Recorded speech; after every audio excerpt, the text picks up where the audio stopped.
네, 할렐루야, 안녕하세요. 오늘은 이제 평신도 조직신화 2과 하나님의 계시에 대하여 우리가 조금 자세하게 보려고 합니다. 하나님의 계시는 우리가 앞에서 좀 1과에서 잠깐 맛배기로 보았듯이 일반 계시와 특별 계시가 있습니다. 우리 일반 계시와 특별 계시는 이제 특별 계시는 성경이고, 일반 계시는 우리가 추론해 가는 과정이라고, 또는 라면 봉지나 라면 먹은 흔적들을 통해서 찾아가는 것이라고 우리가 조금 그렇게 개념을 잡았어요. 하지만 일반 계시는 특별 계시는 성경 말고도 사실은 특별한 방법으로 나타나는 여러 가지 계시들을 통틀어서 특별 계시라고 우리가 하고 있습니다. 그렇게 표현을 하고 있는데요. 사실 물론 이 특별 계시 중에서도 성경은 가장 만고의 진리이고, 가장 특별 계시를 가장 해석하는 틀이 되는 것이 특별 계시입니다.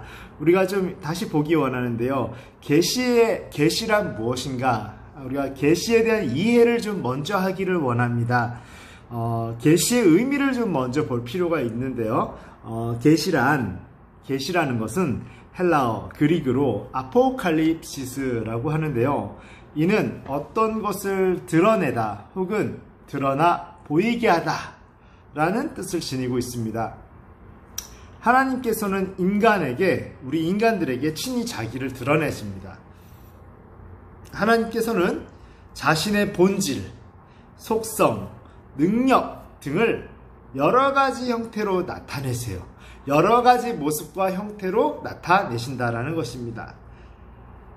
특별히 고린도전서 2장 9절 10절에는 하나님께서 성령 하나님을 통하여 자신에 대한 그 삼일체 하나님에 대한 모든 것을 인간으로 하여금 깨닫게 하신다라고, 감추어두고 비밀로 두는 것이 아니라 너희가 알아가기를 원한다, 힘써 알아가기를 원한다라고 이야기하고 있습니다. 계시의 목적이 무엇일까요? 하나님이 여러분 분명히 아셔야 돼요. 계시라는 것은 하나님에 대한 모든 것을 다 아는 것이 아닙니다. 다 알 수도 없고요.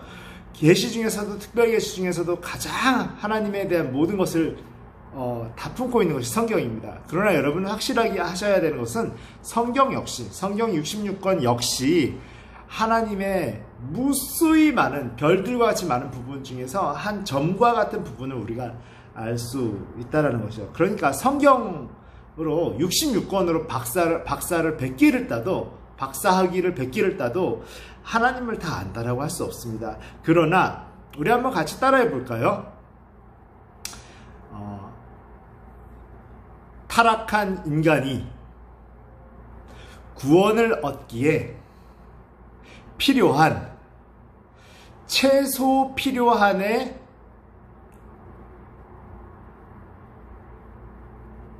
계시. 타락한 인간이 구원을 얻기 위한 최소 필요한도의 내용의 계시라는 것입니다. 하나님이 그러니까 결국 우리는 그 계시에 대해서 설령 완전한 이해를 했다 할지라도 좀 겸손할 필요가 있습니다. 하나님 앞에 엎드릴 필요가 있고요. 어차피 하나님을 다 알아갈 수 없어요. 그렇기 때문에 우리 좀 겸손할 필요가 있습니다.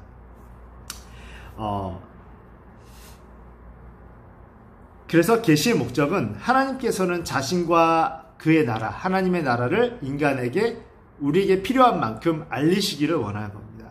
죄악으로 타락한 인간이 예수 그리스도를 통해서 구원받고 영생을 얻게 하시기 위함인 것입니다. 예수 그리스도는 모든 계시의 절정이고요, 중심입니다. 여러분, 퍼즐을 좀 한번 생각해 보면 좋을 것 같아요. 우리가 퍼즐을 맞출 때 한 단서가 한 조각이죠. 이 조각을 맞췄을 때 전체 그림이 그려집니다. 여러분, 예언자를 대하고 예언자에 관하여 인식하고 생각할 때도 우리가 좀 그런 관점으로 생각하면 좋을 것 같아요. 예언자가 모든 것을 다 알았다고 생각할 필요 없고, 선지자들이 모든 것을 다 알았다고 생각할 필요는 없습니다. 예언자와 선지자들이 하나님이 보여주시는 부분을 보고 그 절정의 모습, 그들의 입장에서는 지금으로부터 2000년 전에 예수 그리스도께서 이 땅에 성육하시는 그 과정을 중점으로 계속해서 예언을 하고 보게 됩니다. 물론 다니엘의 예언 같은 것들을 보고 이렇게 한다라면 조금은 더 미래적인 것도 있을 수 있지만 대부분은 그렇습니다. 그렇기 때문에 예수 그리스도는 우리가 구약성경, 특히 구약성경에서 볼 수 있는 그 예언의 절정의 결정체가 바로 성령 시간의 예수님이었어요. 퍼즐이 완성된 모습을 보는 것, 구약 내내 이렇게 맞춰왔던 퍼즐의 완성체가 바로 그들이 만났던 성육하신 하나님 예수 그리스도였다라는 것입니다. 계시가 우리에게 그럼 왜 필요할까요? 하나님이 필요하니까 우리에게 보여주시는 건데 그 계시가 필요한 이유는 뭘까요? 계시는 인간이 하나님에 대한 지식을 하나님이 허락하신 한도 안에서 알아가기 위해 필요합니다. 이 말은 바꿔서 하면 허락하신 데는 다 이유가 있는데 허락하신 만큼도 알아가지 않았을 때는 하나님이 우리에게 기대하고 원하는 수준으로 우리가 가지 못할 확률도 매우 높다라는 겁니다. 많은 상처가 있을 수 있겠죠. 우리가 물론 천국에는 갈 수 있겠지만 상당히 많은 상처와 아픔이 있을 수 있습니다. 그렇게 갈 필요 없겠죠. 인간은 하나님에 대해 직접적으로 아는 것이 불가능합니다. 알 수가 없어요. 시간과 공간의 지배를 받는 존재로 우리는 시공에, 우리가 생각하고 있는 지금 이 시간 그리고 공간 개념에 지배를 받는 존재로 지음받은 것이기 때문입니다. 시간과 공간을 초월해서 계시는, 존재하시는 하나님을 알기 위해서는 우리가 머리가 터지지 않고도 피조물이 그 하나님의 창조자에 대해서 조금이라도 계시된 만큼 알아가기 위해서는 하나님께서 직접 계시한 것이 반드시 필요하다는 것입니다. 그것 없이는 어떤 접근도 불가한 것이죠. 또한 계시가 필요한 이유는 인간을 향한 하나님의 사랑을 나타낼 수 있기 때문입니다. 하나님의 무한한 사랑은요, 계시를 통해서 인간에게 그렇게 드러납니다. 이 계시를 보면서 하나님의 사랑이 느껴질 수밖에 없는 것이죠. 인간의 범죄함으로, 아담과 하와가 교만하여 범죄함으로 말미암아서 그로 인해서 하나님과의 관계가 끊어진 거예요. 단절되었으나 하나님께서는 계시를 통하여 인간을 향한 여전히 변하지 않고 여전히 포기하지 않는 하나님의 뜻을 알게 하셨다. 하나님이 포기하지 않으셨는데 우리가 포기하는 것 안 되는 것이겠죠. 우리가 포기하고 우리가 아니어도 하나님께 영향력은 없지만 하나님이 하나님이 인지되는 영향력은 없어요. 그럼에도 불구하고 하나님의 그 위대한 뜻은 한번 결정한 우리를 통하여 이 땅을 다스리고 하시겠다라는 그 뜻은 조금도 굽힌 적이 없기 때문에 하나님의 그 위대한 뜻은 여러분의 삶을 통해서, 우리 지금 이 시대의 삶을 통해서도 앞으로 무한히 펼쳐지리라고 저는 기대하고 믿습니다. 여러분이 믿으실 때 여러분들 그 주인공이 되실 수 있는 것입니다. 그러면 계시의 종류에는 뭐가 있을까요? 인간에게 나타난 하나님의 계시, 그러니까 인간에게 나타내지는, 우리가 인식할 수 있는, 인지하고 인식할 수 있는 계시는 우리가 배웠듯이 일반 계시, 단서를 찾아가는 것들이죠. 온 자연, 과학 모든 것들을 포함하는 일반 계시, 자연 계시라고도 합니다. 자연에서 찾을 수 있기 때문에 자연 계시라고도 해요.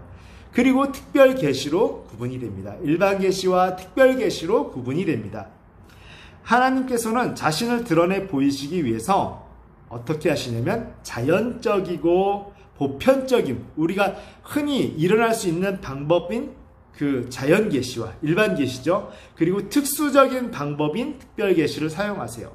그러니까 쉽게 얘기하면 일반 계시는 보통 우리가 일반적으로 알고 인식하고 인정하는 그 과학적 법칙을 벗어나지 않는 한도, 그 안에서 보편적으로 예수를 믿든 안 믿든, 하나님을 믿든 안 믿든 누구든지 찾아갈 수 있는 법칙인 반면, 특별 계시는 보편적이지 않고 일상적이지 않은 특별한 기적이라든지 이런 것들을 통해서 이거는 일반적인 일이 아닌데? 라는 인식을 통해서 우리가 그 인지를 통해서 깨달을 수 있는 사건들을, 그런 것들, 그래서 모두가 주목하게 되는 일들, 물 한 접시를 3시간 동안 놔뒀더니 물이 말랐어요. 이거 상식적인 겁니다. 커먼 센스예요. 그런데 물이 포도주가 됐어요. 있을 수 있는 일인가요? 있을 수 없는 일이에요. 그런 것들을 바로 특별 계시에 속하는 범주라고 할 수 있겠습니다. 일반 계시는 하나님의 창조 법칙에 따라서 나타나는 사건이나 사물을 이렇게 사용하시는 거죠. 우리 모든 사람들이 누릴 수 있는 모든 보편적인 물건과 자연 법칙, 과학 법칙 등을 통해서 그렇게 나타내시는 것을 일반 계시라고 합니다. 특별 계시는 하나님의 특별한 방법을 통해서 나타납니다. 한마디로 말하면 더 쇼킹한 거예요. 더 주목적이고 이거 뭐지? 이걸 통해서 예수를 믿는 사람도 상당히 있을 수밖에 없는 그러한 방법들을 쓰신다는 겁니다. 특별 계시에는 예를 들면 신현, 신이 나타날 현입니다. 현몽하다 할 때 현자예요. 그래서 신이 현현하시는 거, 하나님이 나타나셨어요. 그래서 사람이 뒤집어지고 변화가 되고 예수를 영접하는 일들이 많이 있습니다. 신현이라는 방법이 성경에 앞설 수는 없지만 하나님이 여전히 논외의 방법으로 많이 쓰고 계세요. 하나님은 능치 못함이 없기 때문입니다. 하나님은 성경에 갇혀 계신 분도 아니기 때문인 것입니다. 그리고 성경 말씀을 통해서 하나님이 어떠한 분이고 어떤 성품을 가지신 분이며 어떤 계획을 가지시고 어떻게 우리를 구원하셨는지를 명료하고 정확하고 반복적으로 세세하게 나타나고 있는 것이 성경 말씀입니다. 기적을 통해서도 하나님이 증거됩니다. 왜냐하면 일반적이지 않은데 하나님만이 하실 수 있는 일이라는 것이 드러나기 때문입니다. 이것이 바로 일반적이지 않은 특별 계시들인 거예요. 그리고 꿈과 환상 등 특수한 모든 방법들을 특별 계시, 그러니까 하나님이 나타내는 방법이 일반적이면 일반 계시고 일반적이지 않고 특별히 주목되는 방식으로 일반적이지 않는 방식으로 하면 특별 계시인 것. 그러나 이 특별 계시 중에서도 특별 계시의 이런 모든 것들은 성경 말씀에 의해서 다시 다스림을 받고 검증이 되어야 하겠죠. 자, 우리 하나님의 일반 계시에 대해서 조금 더 자세히 한번 보도록 하겠습니다.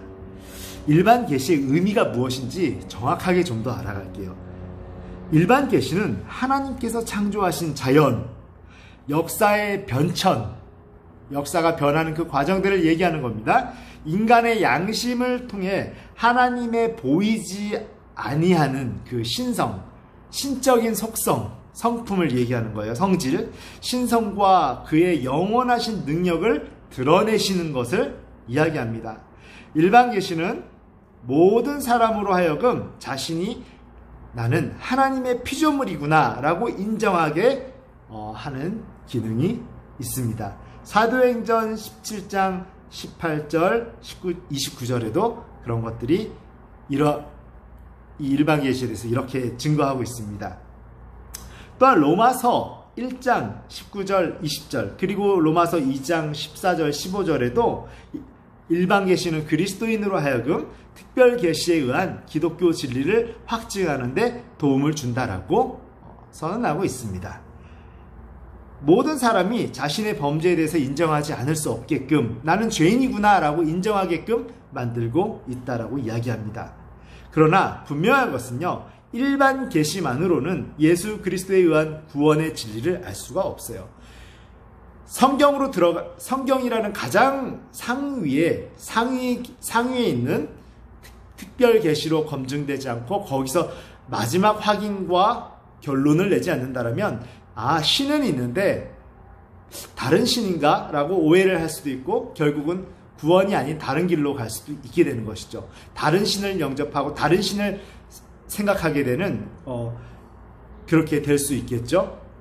그렇기 때문에 특별 계시는 결국은 결론이 하나님이다 라고 가려면 특별 계시, 꿈, 기적 이런 모든 것들을 통해서 성경을 통해서 해석하고 특별 계시 중에 특별 계시인 성경으로 해석하고 성경으로 다시 돌아와서 그 모든 것들을 해석하고 의미를 부여할 수 있는 것, 그래서 그 의미의 결론이 하나님이라고 낼 수 있는 것, 그것이 가장 건강한 하나님을 알아가는 방법일 것입니다.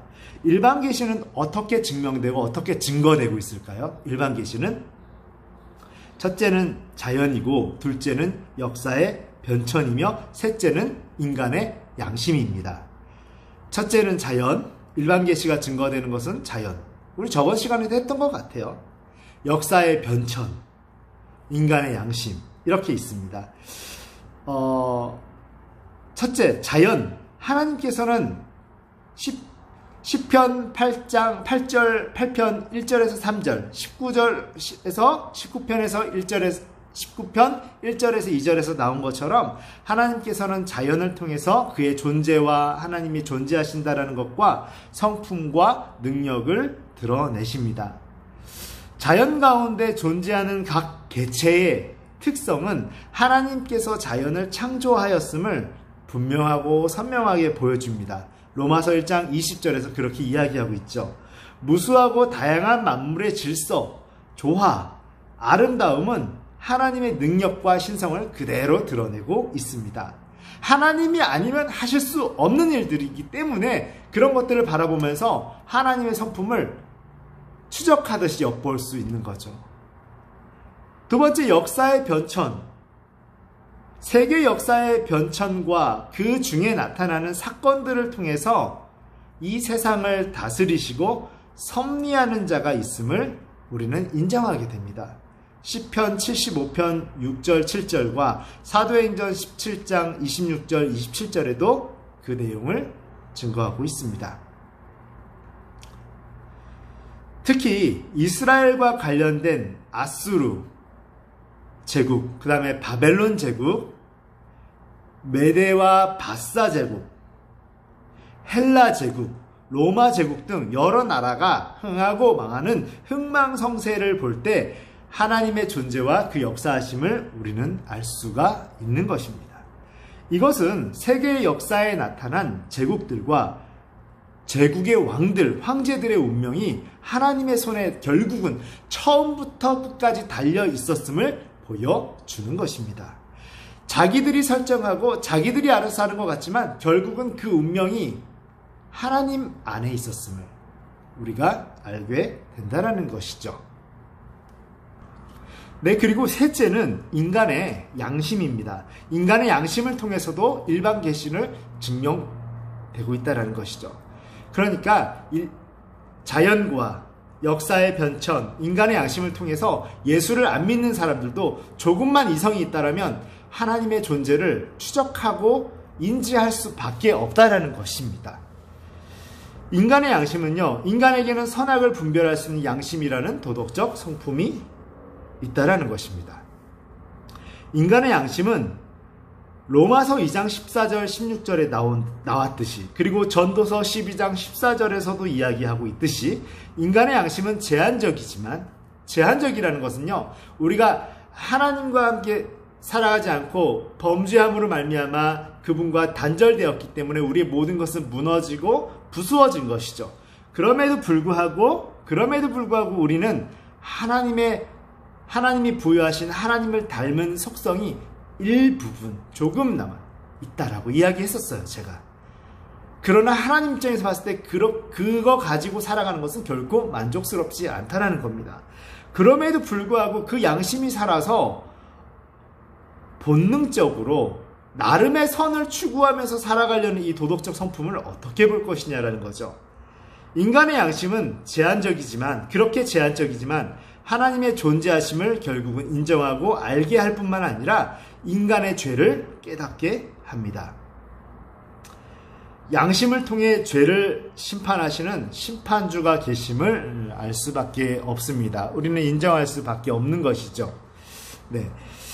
일반 계시는 그래서 결국은 그렇게 일반 계시를 통해서도 하나님을 인정할 수밖에 없음에도 불구하고 일반 계시는 불충분하다라는 것입니다. 일반 계시로 하나님을 다 알 수 없어요. 일반 계시가 하나님이 허락하셔서 하나님이 흩어놓은 흔적임에도 불구하고 일반 계시로 하나님이라는 결론에 도달하기는 불가하다라는 겁니다. 성경에 증거된 특별 계시에 증거된 말씀으로 특별히 계시된 성경을 통하지 않고는 인간은 하나님을 알 수가 없습니다. 일반 계시를 통해서조차도 하나님을 알아갈 수밖에 없지만 일반 계시를 통해서 하나님이라는 존재를 궁극적으로 인정하기에는 불충분하다라는 것입니다. 일반 계시는 중요한 의미를 그렇게 지니고 있습니다. 하나님과 영적인 문제에 대한 절대적인 지식을 줄 수는 없어요. 절대적인 지식으로 갈 것을 권하고 있는 것이죠. 이렇게 일반 계시가 증거하고 있는데 너 성경으로 들어가서 이제 마지막으로 하나님과 본격적인 관계 안으로 들어가야 되지 않겠니? 라고 얘기할 수 있는 수준인 것입니다. 여러분 그렇게 이해를 하셔야 돼요. 하나님을 신뢰할 만한 지식과 구원의 참된 진리를 알기에는 한계가 있다는 것입니다. 고린도전서 1장 21절과 사도행전 4장 12절, 요한복음 14장 16절에서 그렇게 이야기하고 있습니다. 일반 계시는 결국은 너무너무 중요하지만 불충분하다라고 이야기하고 있습니다. 인간에게 죄가 들어온 후에 사람은 일반 계시만으로는 하나님을 알 수가 없게 되었습니다. 죄가 안 들어왔을 때는요, 알 수가 있죠. 죄가 안 들어왔을 때는요, 모든 것이 정상적으로 들리기 시작합니다. 우리가 사도신경을 고백할 때요, 성도가 서로 교통하는 것과 늘 고백하는 내용이죠. 성도가 서로 교통하는 것과. 그런데 여러분, 그게 무슨 말일까요? 성도가 서로 교통하는 것과 무슨 뜻일까요? 제가 예전에 사역을 교회에서 목회를 하고 전도사로 사역을 하면서 한 자매가 일당백을 하는 거예요. 성가대 뛰었다가 교사 뛰었다가 찬양단 뛰었다가 너무 바쁜 겁니다. 마음에 여유가 없어요. 이 자매를 위로해주고 싶어서 뭔가 내가 장점 하나 찾아내야겠다라고 생각했는데 머리를 조금 다듬고 온 것 같아요. 커트했다 그러죠? 아 그래 요거다. 그래서 제가 보기에도 참 예뻤습니다. 그래서 자매 오늘 머리가 달라 보인다. 굉장히 예쁘다 라고 얘기해 줬는데 저는 고마워할 줄 알았어요. 그런데 자매가 좀 섭섭해 하더라고요. 전도사까지 왜 그러세요? 놀리시는 거죠? 라고 얘기를 하는데요. 뭐 부끄러워서 그랬을 수도 있지만 좋다는 말이, 예쁘다는 말이 예쁘다로 들리지 않고 꼬여서 들리는구나. 우리의 영성은요, 하나님과 단절된 이후에 사실 정상적인 기능을 하기는 매우 어렵습니다. 정상적인 기능을 하기는 매우 어려워요. 그런 차원에서 우리가 하나님을 통해서 그 지식을 알아가는 것은 결국은 성경을 통하지 않고는 알 수 없다는 것입니다. 그렇게 일반 계시의 불충분성, 충분하지 않은 이 성격은 하나님의 특별 계시가 결국에는 필요함을 보여줍니다. 일반 계시에서 모든 논리적 증거를 얻었고 영감을 얻었다면 이제 그 원인자가 누구인가, 절대자는 누구인가, 이분이 도대체 이 신적 존재가 누구인가, 어디로 가야 되나요? 특별 계시 중에 특별 계시인 성경으로 들어가야 되는 것입니다. 여러분, 하나님의 특별 계시, 이제는 일반 계시가 아니라 특별 계시에 대해서 조금 더 우리가 좀 보기를 원합니다. 특별 계시란 어떤 의미일까요? 하나님은 일반 계시를 통해서 하나님의 존재를 나타내셨어요. 사도행전 17장 27절과 같이요. 그러나 타락한 인간은 하나님을 알지 못하고 하나님이 아닌 존재들을 섬깁니다. 신적인 존재를 인정은 하고 뭔가 이제 신이 무신론은 아닌 거예요. 신적인 존재를 인정했음에도 불구하고 하나님이 아닌 다른 존재들을 섬기기 시작합니다. 그래서 심지어 자기 자신을 섬기기도 하는 죄를 범하기도 합니다. 특별 계시는 일반 계시로는 다 밝혀낼 수 없는 하나님의 뜻과 구원의 섭리, 그리고 인간 구속의 역사를 특별한 시대에 특별한 방법으로 특별한 사람에게 알리시는 이런 행위를 이야기합니다. 여러분, 여기서 섭리라고 하는 것은 우리가 잘 모를 수도 있는데요. 섭리와 경륜은 좀 많이 다릅니다. 경륜은 결과적으로 하나님이 이끌어 가시는 전체적인 그 흐름을 이야기하고요. 어떤 행하심, 전체적인 계획을 이야기한다면 그리고 그 능력을 이야기한다면 섭리라는 것은요, 그때그때 결국은 하나님의 방식대로 그 일이 돌아가게끔 역사하시는 그 힘, 역사하시는 행위, 그 조금 더 가까운 그 순간순간 일하시는 방식. 처음에는 이게 하나님의 일하시는 방식인지 몰랐는데 결국은 이 방식을 통해서 하나님이 하나님의 뜻을 이루도록 일하고 계신 것, 이 순간순간, 그것이 섭리예요. 이 섭리와 경륜은 또 그렇게 다른 것입니다. 그래서 하나님의 일하시는 방식과 구원을 하시는 섭리, 그리고 인간 구속 역사를 특별한 시대에 특별한 방법으로 특별한 사람에게 알리시는 것이죠. 일반 계시는 공기, 어떤 사람이 하나님에 대해서 전혀 모르는 사람이 어느 날 가만히 있다가 숨을 쉬다가 이 공기를 마시는 것이 어떻게 이게 당연할 수 있지? 이거는 신적 존재가 지은 거야 라는 깨달음을 얻을 수도 있어요. 그렇게 모든 사람들에게 조금만 민감하면 하나님의 존재에 대해서 추론할 수 있도록 열려있는 것이 바로 일반 계시입니다. 그렇게 누구에게나 개방적으로 다 받을 수 있다라는 것이죠. 그러나 특별 계시는 예수님과 성경, 그리고 기적적인 성경과 관련된 기적적인 사건들을 통해서 알 수 있다라는 것입니다. 하나님께서는 죄 가운데 빠진 인간을 구원하기 위해서 하나님의 독생자이신 예수님을 보내시고 예수님의 삶과 사역을 통해서 자신을 스스로 필요한 만큼 계시하십니다. 골로새서 1장 15절에도 나왔듯이요. 또한 디모데후서 3장 15절에서 16절의 말씀처럼 하나님은 성경 말씀을 통해서 일반 계시로는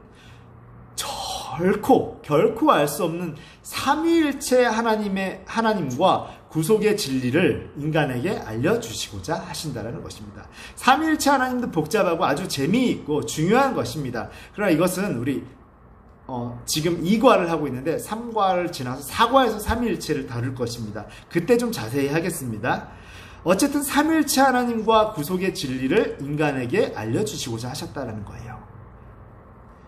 특별 계시의 특징이 있습니다. 특별 계시의 특징은 목적성, 그리고 역사적인 점진성, 그리고 실증성, 이 세 가지가 있는데요. 특별 계시의 특징으로서 첫째, 목적성입니다. 특별 계시는 단순히 우주와 인간에 대한 지식의 전달을 위한 것이 아니에요. 그것은 일반 계시로도 여러분이 충분히 이해할 수 있고 세상 가운데 수많은 과학 활동들이 이루어지고 있습니다. 하나님의 인간 구원에 대한 계획을 알기 위해서 주어진 계시예요. 일반 계시로는요, 하나님의 그 거룩한 뜻과 계획까지 알 수 없어요. 그냥 뭔가 신적 존재가 있나 보다 라고 멈추는 데까지 일반 계시는 갑니다. 그러나 특별 계시는 그 의문을 가지고 신적 존재를 찾아왔을 때 내가 하나님이다 라고 끝나는 것이 아니라 그 하나님이 너를 향해서 이 세상을 향해서 어떤 계획을 가지고 있는지 아니? 라고 영원한 탈출구와 영원한 세상을 향해서 제안까지 하고 있다라는 것입니다. 그 계획을 알게 하는데 목적이 있는 거예요. 목적성이. 일반 계시는, 일반 계시의 목적은 뭘까요?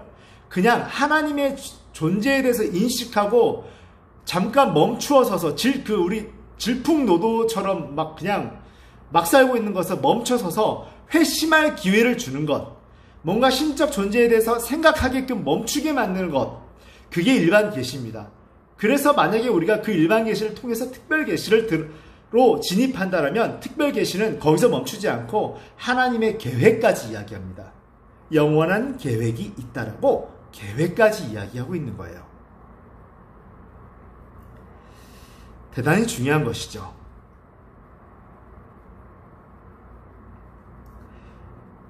이것이 특별계시의 목적성입니다. 그래서 그리스도의 속죄하시는, 우리의 죄를 대신 속죄하시는 그 사역을 통해서 죄인이 변화되어서 구원받게 하는 것은 물론이요, 그것을 깨닫고 영원한 생명에 대해서 추구하게끔 하는, 그것을 목적으로 하는 이른바 의도적인, 텐셔널리한 의도적인 계시인 것입니다. 작정하고 하시는 계시라는 거예요. 두 번째 특별계시의 특징이 뭐가 있을까요? 역사적인 점진성입니다. 특별계시는 역사 가운데 역사의 발전 과정을 통해서 점진적으로 주어졌어요. 점진적으로 주어진 겁니다. 인간 창조 이후, 인간이 창조된 이후에 전개가 되는 것이죠. 역사가. 그러한 상황 속에서 점진적으로 하나님께서 던져놓으시고 계시한 거예요. 일반 계시와는 별도로 하나님이 하나님이시라는 것을 너무 친절하게 알려준 거예요. 하나님께서는 구약시대부터, 구약이라는 건 지금으로부터 2000년 전에, 예수님이 오시기 전에 모든 세대를 구약이라고 합니다. 구약시대부터 다양한 방법을 통해서, 여러 가지 방법을 통해서 하나님의 뜻을 사람에게 친절하게 알려주셨어요. 그게 바로 역사적 점진성입니다. 여기서 저는 이렇게 정의하고 있어요. 친절하신 하나님. 한 번 더 고백해 볼까요? 친절하신 하나님. 특별계시는 그리스도의 성육신, 인카네이션, 이 땅의 성육신, 사람으로 오신 그 사건을 통해서 최절정, 최고도에 도달했으면서요. 이어 성령 강림, 사도들의 복음 증거로 계속되다가 성경의 완성으로 종결되었습니다. 그러니까 사실은 성경이 따로 있고 또 그 하위 범주로 기적이 있고 이런 것들을 하찮게 이야기하라는 게 아니에요. 이런 모든 하나님의 퍼즐처럼 특별계시, 일반 계시와는 다른 하나님에 대해서 이야기하고 있는 그 특별계시들을 모아서 결국은 하나님이 하나님일 수밖에 없는 것들을 드러내신 것입니다.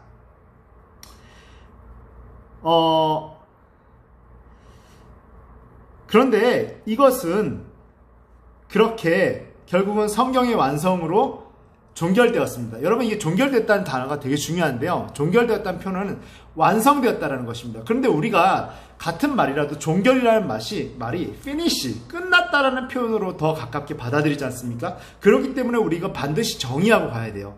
여기서 말하는 종결은요, 성경의 정경이라는 그 명분, 정경화됐고 이제 다 완성됐다라는 그 명분으로 포장된 성경의 종결성을 뜻하는 표현이 절대 아닌 것입니다. 제가 THM으로 조직신학을 하면서 논문을 썼어요. 은사중지론에 대한 비판적 고찰이라는 논문을 2015년에 쓰면서 이렇게 제 논문에서 가져온 발췌한 이거에 관한 내용인데요. 성경의 종결성이라는 주장은요, 예수님과 그의 제자들의 시대에는 기적과 표적을 보임으로써 복음을 증명했다라고 주장하는 겁니다. 이 사람들은. 그러니까 성경의 종결성을 주장하고 싶어가지고, 그러니까 성경의 종결성은 잘못된 겁니다. 성경의 종결성 주장하면 안 되는데 이거를 주장하는 사람들은 이렇게 주장해요. 예수님과 그의 제자들의 시대에는 기적과 표적을 보임으로써 복음을 확인을 했다라는 거예요. 그리고 이제 우리는 정립된 복음을 그저 이제는 다 됐으니까, 다 책이 완성됐으니까 그 책만 전하면 된다라는 거예요. 말이 좀 그럴싸하죠. 이 주장에 중요한 문제점이 있습니다. 뭐가 있냐면 성령의 역사심과 말씀은 분리될 수 없다라고 주장하는 거, 이게 문제예요.